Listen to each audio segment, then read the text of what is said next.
നമസ്കാരം. ഒരു സാങ്കല്പിക സാഹചര്യം നിങ്ങളുടെ മുമ്പിൽ അവതരിപ്പിക്കാം. ഒരു ഭരണാധികാരി, ആ ഭരണാധികാരിക്ക് അദ്ദേഹത്തിൻ്റെ രാജ്യത്തിൻ്റെ ചുറ്റും ശത്രുക്കളാണ്. ആ ശത്രുക്കളെ ഒന്ന് നേരിടാൻ ആ ഭരണാധികാരി ഇപ്പോൾ നമ്മുടെ ആധുനിക കാലത്തുള്ള ഭരണാധികാരിയാണ്. ശത്രുക്കളെ നേരിടാനായിട്ട് അദ്ദേഹത്തിൻ്റെ കയ്യിൽ മാർഗങ്ങൾ കുറവാണ്. കാരണം നീണ്ട കാലമായിട്ട് അദ്ദേഹത്തിൻ്റെ മുൻഗാമികൾ ആ രാജ്യത്തിന് വലിയ ശക്തിയൊന്നും സംഭരിച്ചു വെച്ചിരുന്നില്ല രാജ്യത്തിൻ്റേതായി. അതുകൊണ്ട് തന്നെ പുതിയ പുതിയ ശക്തി ദുർഗങ്ങൾ നിർമ്മിക്കേണ്ട ഉത്തരവാദിത്വമെല്ലാം അദ്ദേഹത്തിൻ്റെ മേലാണ്. പക്ഷേ അദ്ദേഹത്തിൻ്റെ രാജ്യത്തിന് ചുറ്റുമാണെങ്കിൽ നിരവധി ശത്രുക്കളുണ്ട് താനും. അങ്ങനെ ഇരിക്കെയാണ് ആ ഭരണാധികാരിക്ക് ഒരു ടൈം ട്രാവൽ ചെയ്യാനുള്ളൊരു സംവിധാനം കിട്ടുന്നത്. കാലത്തിന് പിന്നിലേക്ക് പോയി, ചരിത്രത്തിലേക്ക് പോയി, അല്ലെങ്കിൽ ചരിത്ര കാലഘട്ടത്തിലേക്ക് പോയി 11-ാം നൂറ്റാണ്ടിൽ നിന്ന് അദ്ദേഹം ഒരു യുദ്ധതന്ത്രം കണ്ടെടുത്ത് തിരികെ കൊണ്ടുവന്ന് ഏറ്റവും വലിയൊരു ശത്രുവിൻ്റെ മേൽ വലിയൊരു ആധിപത്യം നേടുന്നു. ഒരു നല്ല സയൻസ് ഫിക്ഷൻ ചലച്ചിത്രത്തിനുള്ള തീമുണ്ടെന്ന് ഞാൻ വിശ്വസിക്കുന്നു. ഞാനൊരു കഥാകൃത്താണ്. ഞാനാണ് അടുത്ത ക്രിസ്റ്റഫർ നോളൻ അല്ലെങ്കിൽ അദ്ദേഹത്തിൻ്റെ തിരക്കഥാകൃത്ത് എന്നുള്ളൊരു ഭാവമൊക്കെ എനിക്കുണ്ടെങ്കിലും ഇതൊരു സത്യമാണ്. ഇപ്പോൾ നമ്മുടെ ഭാരതത്തിൽ നടന്നുകൊണ്ടിരിക്കുന്ന ഒരു കാര്യമാണ് ഞാനൊരു കഥാരൂപത്തിൽ നിങ്ങളുടെ മുമ്പിൽ അവതരിപ്പിച്ചത്. സംഭവം മറ്റൊന്നുമല്ല, ഈ സമീപകാലത്ത് നെതർലാൻഡ് സന്ദർശിച്ച നമ്മുടെ ബഹുമാനപ്പെട്ട പ്രധാനമന്ത്രി ശ്രീ നരേന്ദ്രമോദി അവിടെ നിന്ന് ചോള രാജവംശത്തിൻ്റെ കാലഘട്ടത്തിലെ, കൃത്യമായി പറഞ്ഞാൽ 11-ാം നൂറ്റാണ്ടിലെ ചില ചെമ്പ് ഓലകൾ തിരികെ കൊണ്ടുവന്നു. ഭാരതത്തിൻ്റേതായിരുന്നു. പോർച്ചുഗീസുകാർ മോഷ്ടിച്ചു കൊണ്ടുപോയ, പോർച്ചുഗീസ് മിഷണറിമാർ മോഷ്ടിച്ചു കൊണ്ടുപോയ ചെമ്പോലകൾ തിരികെ കൊണ്ടുവന്ന, അല്ലെങ്കിൽ തിരികെ കൊണ്ടുവരുവാനുള്ള കരാറിൽ ഒപ്പിട്ട കാര്യം തത്വമൈ ന്യൂസ് തന്നെ പ്രേക്ഷകരുമായി പങ്കുവച്ചിരുന്നു. ആ ചെമ്പോലകൾ എന്തായിരുന്നെന്നും പറഞ്ഞു.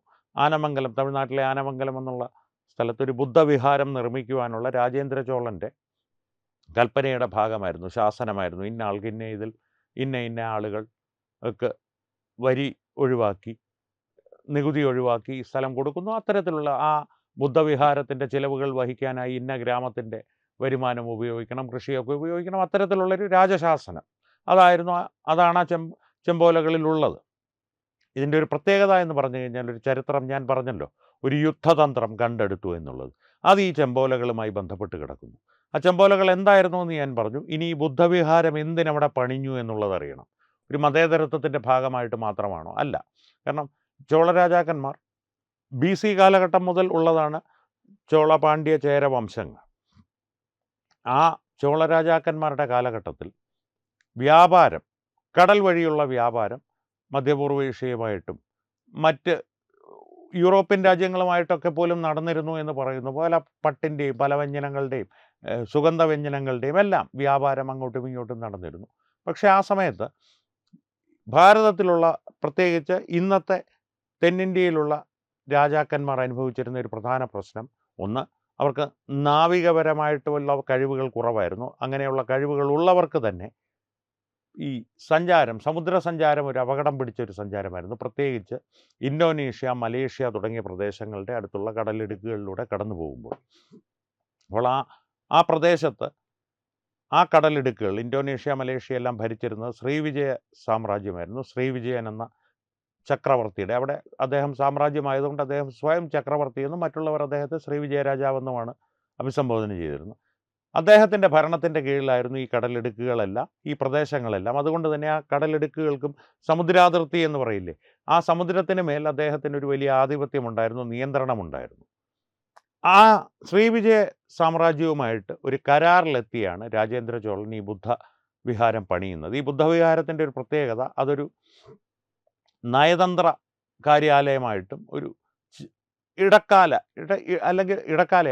ഒരു ഇടത്തര സൈനിക താവളം ശ്രീവിജയ സാമ്രാജ്യത്തിന് വേണ്ടിയിട്ട്, അവരുടെ സൈനിക ആവശ്യങ്ങൾക്ക് വേണ്ടി മറ്റേതെങ്കിലും പ്രദേശത്തേക്ക് പോകുമ്പോൾ അവർക്ക് വിശ്രമിക്കാനോ അല്ലെങ്കിൽ നയതന്ത്ര പ്രതിനിധികൾ വന്നാൽ അവിടെ താമസിക്കുവാനോ ഇതിൻ്റെ ചെലവുകളെല്ലാം ചോള സാമ്രാജ്യം വഹിക്കും. പകരം ഈ കടലിടുക്കിലൂടെ സ്വതന്ത്ര സഞ്ചാരം ചോള രാജ്യത്തെ നൗകകൾക്ക് അനുവദിക്കണം. യാതൊരു വിധത്തിലുള്ള തടസ്സങ്ങളും പാടില്ല. സ്വതന്ത്ര സഞ്ചാരം അനുവദിക്കണമെന്ന് മാത്രമല്ല, കരം ഈടാക്കുവാൻ പാടില്ല. ആ നൗകകളുടെ സുരക്ഷയും ശ്രീവിജയ സാമ്രാജ്യത്തിൻ്റെ ഉത്തരവാദിത്വമായിരിക്കും. ഇത്തരത്തിലുള്ളൊരു കരാർ ഇവർ തമ്മിൽ ഉടമ്പടി വയ്ക്കപ്പെട്ടു. കുറച്ചു കാലം ഉടമ്പടി വലിയ കുഴപ്പമൊന്നുമില്ലാതെ പാലിക്കപ്പെട്ടു. ചോള സാമ്രാജ്യത്തിൻ്റെ ഭാഗത്തു നിന്ന് കൃത്യമായിട്ട് തന്നെ ഈ ബുദ്ധവിഹാരത്തിൽ വരുന്ന ശ്രീവിജയ സാമ്രാജ്യത്തിൻ്റെ പ്രതിനിധികൾക്ക് വലിയ ബഹുമാനപൂർവമായിട്ടുള്ള വളരെയധികം ബഹുമാനം നൽകുന്ന തരത്തിലുള്ള സമ്മാനം നൽകുന്ന തരത്തിൽ സമ്മാനിക്കുക എന്ന് പറയുക, ആളെ സമ്മാനിതനാക്കുക എന്ന് പറയുമല്ലോ, അത്തരത്തിലുള്ള സ്വീകരണവും ഒരു ഉപചാരവുമൊക്കെയാണ് നൽകപ്പെട്ടു പോന്നിരുന്നത്. തിരികെ കുറച്ചു കാലത്തേക്ക് ശ്രീവിജയ സാമ്രാജ്യവും ചോള സാമ്രാജ്യത്തിൻ്റെ നൗകകൾക്ക് ഉടമ്പടിയിൽ പറഞ്ഞിരുന്നത് പോലുള്ള സൗകര്യങ്ങൾ ചെയ്തു കൊടുത്തു. പക്ഷേ ഒരല്പം കഴിഞ്ഞപ്പോൾ ശ്രീവിജയ രാജാവിന് ആർത്തി കൂടി. അദ്ദേഹം ചോള സാമ്രാജ്യത്തിൻ്റെ നൗകകളെ തടഞ്ഞ് കൂടുതൽ കരം പിരിക്കുവാനുള്ള ഒരു ഡൊണാൾഡ് ട്രംപ് രീതി ഒന്ന് ശ്രമിച്ചു നോക്കി. അദ്ദേഹത്തിന് അറിയാത്ത കാര്യം ചോള സാമ്രാജ്യത്തിൻ്റെ നാവികസേന എത്രത്തോളം ശക്തമായിരുന്നു എന്നുള്ളതാണ്. അധികം താമസിയാതെ ചോള സാമ്രാജ്യത്തിൻ്റെ നാവികസേന രാജേന്ദ്ര ചോളൻ തന്നെ നേതൃത്വം വഹിക്കുന്ന രീതിയിൽ ശ്രീവിജയ സാമ്രാജ്യത്തിൻ്റെ പടിവാതിക്കലെത്തി. കടൽ മാർഗം തന്നെ. ഈ കടൽ മാർഗമുള്ള പടയോട്ടത്തിന് തമിഴിൽ പഴയ ബ്രഹ്മി ഭാഷയിൽ കലം കൊണ്ടാൻ, വീരം കൊണ്ടാൻ, ഭാരം കൊണ്ടാൻ, കടാരം കൊണ്ടാൻ എന്ന് പറയും. അതൊരു പാട്ടായിട്ട് തന്നെ കടാരം കൊണ്ടാൻ എന്ന വിക്രമിൻ്റെ സിനിമയിൽ പാട്ടിൻ്റെ തുടക്കത്തിൽ ശ്രുതി ഹാസൻ പാടിയിട്ടുണ്ട്.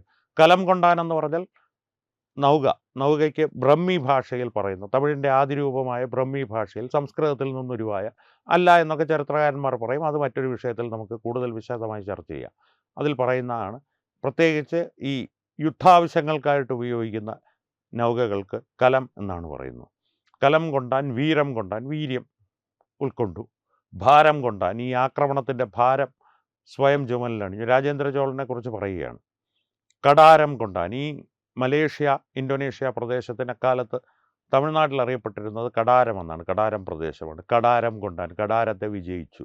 അവിടെ ചെന്ന് ശ്രീവിജയ കടാരത്തിൽ എത്തി ശ്രീവിജയ രാജാവിനെ പരാജയപ്പെടുത്തി കൃത്യമായിട്ട് തന്നെ ഇനി വ്യവസ്ഥകളൊന്നുമില്ല, ഇനി ഞങ്ങൾ പറയും നിങ്ങൾ കേൾക്കും എന്നുള്ള രീതിയിൽ കാര്യങ്ങൾ കൊണ്ടെത്തിച്ചതിന് ശേഷം രാജേന്ദ്ര ചോളൻ ചെയ്തത്, ഇനി എന്തായാലും ശ്രീവിജയ രാജാവിനെ വിശ്വസിച്ച് കാര്യങ്ങൾ മുന്നോട്ട് കൊണ്ടുപോകാൻ സാധിക്കില്ല. അപ്പോൾ ഇനി വേണ്ടത് ഈ കടലെടുക്ക് സുരക്ഷിതമാക്കുവാനായിട്ട് ചോള സാമ്രാജ്യത്തിൻ്റെ ഒരു സൈനിക താവളം ഈ പ്രദേശത്ത് വേണം. പക്ഷേ പ്രശ്നമെന്ന് പറഞ്ഞാൽ ഇന്തോനേഷ്യയിലോ മലേഷ്യയിലോ ഈ കടാരം എന്നറിയപ്പെടുന്ന പ്രദേശത്ത് ഇത് സ്ഥാപിച്ചാൽ ചോള സാമ്രാജ്യത്തിൽ നിന്ന് ഏറെ ദൂരെയായിപ്പോവും. അദ്ദേഹം ചെയ്തത് വളരെ കൃത്യമായിട്ട് ഇടയ്ക്കുള്ള ഒരു സ്ഥലത്ത് കൃത്യമായിട്ട്, എന്നാൽ ഈ കടലെടുക്ക് മുഴുവൻ നിയന്ത്രിക്കാൻ പറ്റുന്ന, സമുദ്രാതിർത്തിയോ അല്ലെങ്കിൽ സമുദ്രം പരപ്പ് മുഴുവൻ നിയന്ത്രിക്കാൻ സാധിക്കുന്ന ഒരു സഞ്ചാരമാർഗം, ഒരു ഇടുക്ക്, കൃത്യമായിട്ടുള്ള ഒരു ഇടുക്കിൻ്റെ നിയന്ത്രണം മുഴുവൻ സാധ്യമാകുന്ന തരത്തിൽ ഒരു സൈനിക താവളം സ്ഥാപിച്ചു. അത് സ്ഥാപിച്ചത് എവിടെയാണെന്ന് ഞാൻ പറയാം. ആ കടലിടുക്കിന് ഇന്നറിയപ്പെടുന്ന പേരാണ് straight of Malacca. Straight of Malacca എന്നുള്ളത് ചൈനയുടെ, ഇന്നത്തെ ആധുനിക കാലത്തെ ചൈനയുടെ 80% സമുദ്ര വാണിജ്യ നൗകകളും കപ്പലുകളും കടന്നു പോകുന്നത് സ്ട്രെയ്റ്റ് ഓഫ് മലാക്കയിൽ കൂടിയാണ്. മലാക്ക ഡൈലമ എന്നാണ് ആ പ്രദേശത്തെ ചൈന വിശേഷിപ്പിക്കുന്നത്. കാരണം മലാക്കയുടെ ഒരു ദുരിതം പിടിച്ച മലാക്ക എന്ന് വേണമെങ്കിൽ നമുക്ക് ലൂസ്ലി അതിനെ തർജ്ജിമ ചെയ്യാം. കാരണം ഭാരതത്തിന് വളരെയധികം ആധിപത്യം നേടാൻ സാധിക്കുന്നൊരു കടലിടുക്കാണത്. അവിടെയാണ് ചോള സാമ്രാജ്യം, രാജേന്ദ്ര ചോളൻ അദ്ദേഹത്തിൻ്റെ ഈ സമുദ്ര പരപ്പ് നിയന്ത്രിക്കുവാനുള്ള സൈനിക താവളം, നാവിക താവളം, എല്ലാ സൈനിക ശേഷിയോടും കൂടിയുള്ളൊരു മുഴുവൻ സൈനിക താവളം സ്ഥാപിച്ച പ്രദേശം പ്രസക്തമാകുന്നത്. അത് ആൻഡമാൻ നിക്കോബറാണ്. അതാണ് ഞാൻ പറഞ്ഞത്, നരേന്ദ്രമോദി 11-ാം നൂറ്റാണ്ടിലേക്ക് ടൈം ട്രാവൽ ചെയ്ത് അവിടെ നിന്നൊരു യുദ്ധതന്ത്രത്തിനെ എടുത്ത് കൊണ്ടുവന്ന് ചൈനയ്ക്കെതിരെ പ്രയോഗിക്കുന്ന സയൻസ് ഫിക്ഷൻ കഥ യാഥാർത്ഥ്യമാകുന്ന ഒരു കാഴ്ചയാണ് നാം ഇന്ന് കണ്ടുകൊണ്ടിരിക്കുന്നത് ഗ്രേറ്റർ നിക്കോബാർ പ്രോജക്റ്റിലൂടെ. ഇനി പ്രേക്ഷകരോടൊരു ചെറിയ കാര്യം കൂടി പങ്കുവയ്ക്കാം. ഇപ്പോൾ പ്രേക്ഷകർക്ക് കുറച്ചുകൂടി വ്യക്തമായി കാണും എന്തുകൊണ്ടാണ് വ്യാജ ഗാന്ധി കുടുംബത്തിൻ്റെ യുവരാജാവ് ഉൾപ്പെടെയുള്ള ചൈനയുമായി രഹസ്യധാരണകൾ ഒപ്പുവെച്ചിട്ടുള്ള ശക്തികൾ ഭാരതത്തിൻ്റെ ഉള്ളിൽ നിന്ന് ഈ ഗ്രേറ്റർ നിക്കോബാർ പ്രോജക്റ്റിനെ എതിർക്കുന്നതെന്നുള്ളത്. രാജേന്ദ്ര ചോളനാണ് ആ ചരിത്രം തുടങ്ങുന്നത്. ചൈന എന്തുകൊണ്ട് സ്ട്രെയ്റ്റ് ഓഫ് മലാക്കയും ആൻഡമാൻ നിക്കോബാറിലും ഭാരതത്തിൻ്റെ സാന്നിധ്യം, ആധിപത്യം ഭയപ്പെടുന്നു എന്നുള്ളതിൻ്റെ ചരിത്രം തുടങ്ങുന്നത് രാജേന്ദ്ര ചോളനിൽ നിന്നാണ്. രാജേന്ദ്ര ചോളൻ എത്തരത്തിലാണോ ശ്രീവിജയനിൽ നിന്ന് ആ കടൽ പരപ്പിൻ്റെ ആധിപത്യം പിടിച്ചെടുത്ത് ആധിപത്യം നിലനിർത്തുവാനായി ആൻഡമാൻ നിക്കോബാർ ഐലൻഡിനെ പ്രദേശത്തെ ദ്വീപുകളെ ഉപയോഗിച്ചത്, അത്തരത്തിലുള്ള ഒരു ചരിത്രത്തിൽ നിന്നുള്ള യുദ്ധതന്ത്രമാണ്, ഒരു രാജതന്ത്രമാണ് നരേന്ദ്രമോദി ഇപ്പോൾ പ്രാവർത്തികമാക്കിക്കൊണ്ടിരിക്കുന്നത്. അതുകൊണ്ട് തന്നെയാണ് ചൈനയുടെ വാടകവാകളും ചൈനയുമായി രഹസ്യധാരണ ഒപ്പിട്ടിട്ടുള്ള വേണമെങ്കിൽ ചാരന്മാരെന്ന് വിളിക്കാവുന്ന ശക്തികളും ഈ ഗ്രേറ്റർ നിക്കോബാർ പ്രൊജക്റ്റിനെ നഖശികാന്തം എതിർക്കുന്നത്. അപ്പോൾ ഈ ഒരു ചരിത്രവും ഒരു സയൻസ് ഫിക്ഷൻ സിനിമയുടെ കഥയും ഒരു ഭാവനാശാസ്ത്രം എന്ന് വേണമെങ്കിൽ പറയാവുന്ന രീതിയിലുള്ള ഒരു ടൈം ട്രാവൽ യാഥാർത്ഥ്യമാകുന്നത് ഇങ്ങനെയൊക്കെയാണെന്ന് തോന്നുന്നു. ഇതൊരു റിയാലിറ്റിയിൽ grounded in reality science fiction എന്ന് വേണമെങ്കിൽ പറയാം. യാഥാർത്ഥ്യത്തിൽ വേരൂന്നി നിൽക്കുന്ന ഭാവനാശാസ്ത്രം അല്ലെങ്കിൽ ചലച്ചിത്രം എന്ന് വേണമെങ്കിൽ പറയാം ഈ കഥ എന്തെങ്കിലും സിനിമയാക്കുകയാണെങ്കിൽ. പക്ഷേ സത്യം ഇതാണ്, 11ാം നൂറ്റാണ്ടിൽ നിന്ന് രാജേന്ദ്ര ചോളൻ നേരിട്ട് നൽകിയ ഒരു യുദ്ധതന്ത്രമാണ് നരേന്ദ്രമോദി ഇപ്പോൾ ചൈനയ്ക്കെതിരെ ഗ്രേറ്റർ നിക്കോബാർ പ്രോജക്റ്റിലൂടെ ആൻഡമാൻ നിക്കോബാർ താവളമാക്കി സ്ട്രെയ്റ്റ് ഓഫ് മലാക്കയിൽ പ്രയോഗിച്ചുകൊണ്ടിരിക്കുന്നത്. വളരെ എളുപ്പം തന്നെ ചൈനയുടെ മേലൊരു ആധിപത്യം സ്ഥാപിക്കുവാൻ ഭാരതത്തിന് ആ പദ്ധതി ശക്തമാക്കും. 80% അവരുടെ വാണിജ്യം, അതിൽ തന്നെ പ്രത്യേകിച്ച് അവരുടെ ഊർജ സ്രോതസ്സുകൾ അല്ലെങ്കിൽ എണ്ണയുടെ അവർക്ക് ആവശ്യമായിട്ടുള്ള ഇന്ധനം സഞ്ചാരമുണ്ടല്ലോ, കടൽ മാർഗമുള്ള ഇന്ധന വിതരണം പൂർണ്ണമായും തടസ്സപ്പെടുത്തുവാൻ, ഏറ്റവും കുറഞ്ഞത് 80% ഇന്ധന വിതരണം അവരുടെ തടസ്സപ്പെടുത്തുവാനായിട്ട് ഭാരതത്തിന് നിസ്സാരമായി സാധിക്കും ഗ്രേറ്റർ നിക്കോബാർ പ്രോജക്റ്റിലൂടെ ആൻഡമാൻ നിക്കോബാർ ദ്വീപിൽ നിന്ന്. വീണ്ടും പറയുന്നു, രാജേന്ദ്ര ചോളൻ, നരേന്ദ്രമോദി ചരിത്രത്തിൽ നിന്ന് കണ്ടെടുത്ത ഒരു യുദ്ധതന്ത്രം, ആനമംഗലം, ചെമ്പോലകൾ എല്ലാം കൂടി ഒന്ന് ചേർത്ത് വായിക്കൂ. പലപ്പോഴും ഞാൻ പറയാറുള്ള കാര്യം, ആ മനുഷ്യൻ, ബഹുമാനപ്പെട്ട പ്രധാനമന്ത്രി ശ്രീ നരേന്ദ്രമോദി ഒരു കാര്യവും വെറുതെ ചെയ്യാറില്ല. പെട്ടെന്നൊരു സുപ്രഭാതത്തിൽ അദ്ദേഹത്തിനൊരു വെളിപാടുണ്ടായി, ആനമംഗലം, ചെമ്പോലകൾ വീണ്ടെടുക്കണം എന്നുള്ളൊരു തീരുമാനത്തോടു കൂടി അദ്ദേഹം ഇറങ്ങി തിരിച്ചതല്ല. ചരിത്രം പഠിച്ച് ചരിത്രത്തിലൂന്നിയ ചില തീരുമാനങ്ങൾ എടുക്കുവാൻ ചില തെളിവുകൾ നമ്മുടെ കയ്യിലുണ്ടായിരിക്കേണ്ടത് അത്യാവശ്യമാണ്. ഇനി ഏതെങ്കിലും കാലത്ത് സ്ട്രെയ്റ്റ് ഓഫ് മലാക്കയെ സംബന്ധിച്ചൊരു തർക്കമുണ്ടായാൽ, ചരിത്രാതീത കാലം മുതൽ തന്നെ ഭാരതത്തിന് ആ പ്രദേശത്തൊരാധിപത്യമുണ്ടായിരുന്നു, അത് ഭാരതത്തിൻ്റെ സ്വന്തമാണ് എന്ന് ലോകത്തിൻ്റെ മുമ്പിൽ തെളിയിക്കുവാൻ ആനമംഗലം, ചെമ്പോലകൾ ഉപകരിക്കുമെന്നുള്ളത് തന്ത്രം അല്ലെങ്കിൽ ഈ ഇത്തരത്തിലുള്ള നയതന്ത്രം, യുദ്ധതന്ത്രം ഇതൊക്കെ പഠിച്ച് തെളിഞ്ഞ് ഭാരതം കണ്ടിട്ടുള്ള ഏറ്റവും പ്രസിദ്ധനായ ചക്രവർത്തിമാരിലൊരാളായ രാജേന്ദ്ര ചോളനും അറിയാം, നരേന്ദ്രമോദിക്കും അറിയാം.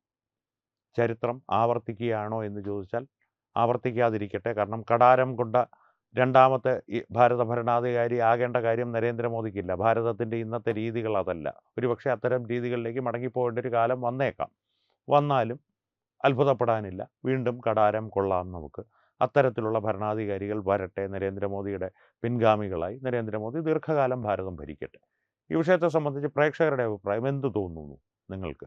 ഈ ചരിത്രത്തിൽ നിന്ന് കണ്ടെടുത്ത യുദ്ധതന്ത്രം പ്രാവർത്തികമാക്കുമ്പോൾ അത് ഇന്നോളം ആധുനിക ഭാരതത്തിൻ്റെ അല്ലെങ്കിൽ ബ്രിട്ടീഷുകാരിൽ നിന്ന് സ്വാതന്ത്ര്യം നേടിയതിന് ശേഷമുള്ള ഭാരതത്തിൻ്റെ ഭരണാധികാരികൾ ആരെങ്കിലും ഇത്തരത്തിലുള്ള നീക്കങ്ങൾ നടത്തിയത് നിങ്ങളുടെ ഓർമ്മകളിലുണ്ടോ? ചരിത്രത്തിൽ എവിടെയെങ്കിലും നിങ്ങളത് വായിച്ചിട്ടുണ്ടോ? ആധുനിക ഭരണാധികാരികളുടെ കാലത്തെക്കുറിച്ചാണ് ഞാൻ ചോദിക്കുന്നത്. ചോള രാജാക്കന്മാരുടെ യുദ്ധതന്ത്രങ്ങൾ ഉണ്ടായിരുന്നു ഭാരതത്തിൽ. അങ്ങനെ നിരവധി രാജാക്കന്മാരുണ്ടായിരുന്നു, സമർത്ഥരായ രാജാക്കൾ, അധിനിവേശത്തെ എല്ലാം ചേർത്ത് തോൽപ്പിച്ചിരുന്ന രാജാക്കന്മാർ. ഭാരതം ഒരിക്കലും ഒരു പരാജിതരുടെ ചരിത്രമല്ല. അതുകൊണ്ട് തന്നെയാണ്, വിജയികളുടെ ചരിത്രമായതുകൊണ്ട് തന്നെയാണ് ഈ സനാതന സംസ്കാരം ഇന്നും തലയുയർത്തി നിലനിൽക്കുന്നത്.